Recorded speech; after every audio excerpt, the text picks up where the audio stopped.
પતંગ એક બાજુ નમતો હોય ને તો બીજી બાજુ આ બાંધી દેવાનું વજન વાળી વસ્તુ દોરી રહીને એકવાર ઉલટાઈ લેવાની પછી ફિરકીમાં વીંટવાની એટલે ગૂંચ ના પડે આ દોરીમાં તો કાચ બહુ નખાય બહુ કાચ નો નખાવાય કટકા થાય આવી ગૂંચ આવી જાય ને દોરીમાં આમ ધીમે ધીમે ધીમે ધીમે કરી લેવાનું પછી જોઈ લેવાનું દાંતી પડી નથી ને તો દાંતી પડી હોય તો ગાંઠ વાળી લેવાનું નકર કટકો થાય આગળ જઈને કોઈ પણ નો પતંગ કાપવો હોય તો ઢીલ ઓછી નહીં છોડવાની ફૂલ ઢીલ છોડવાની કોઈ પણ જગ્યાએ પતંગ હલવાઈ જાય તો ક્યારેય આશા નહીં છોડવાની આમ ટીચક્યુ મારતી રહેવાની કોઈ પણ હાથમાંથી કાપવાની ટ્રાય કરે દોરી છોડવાની ફૂલ અરે એક ને જગ્યાએ દોરી નો કટાય અલગ અલગ જગ્યાએ કાંઈ ગૂંચ પડે દોરી ઉપર પગ નો મુકાય દોરી કાચી થઈ જાય પેલા કિનિયા બાંધવા ફિરકીની દોરી નો વપરાય ગૂંચ પડી હોય ની ગૂંચ માંથી કાઢી લેવાની કિનિયા બાંધવાની દોરી પતંગ કોઈનો કપાનો હોય તો એને લપટાવવાની લાલચમાં નહીં જવાનું ઈ લાલચમાં આપણો પતંગ પણ કપાઈ શકે આ તો કિનિયાની બહુ નજીક નજીક પડ્યા દૂર દૂર પાડવાના એટલે પતંગ એવડી સ્થિર અને ભારે રહે ઈમ નો વીંટાય આમ વીંટાય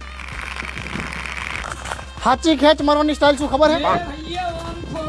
ખેંચ મારી હોય તો નીચેથી મારવાની અને ઢીલ છોડી હોય ને તો ઉપરથી છોડવાની આ પાયથાગોરસનો 9મો નિયમ છે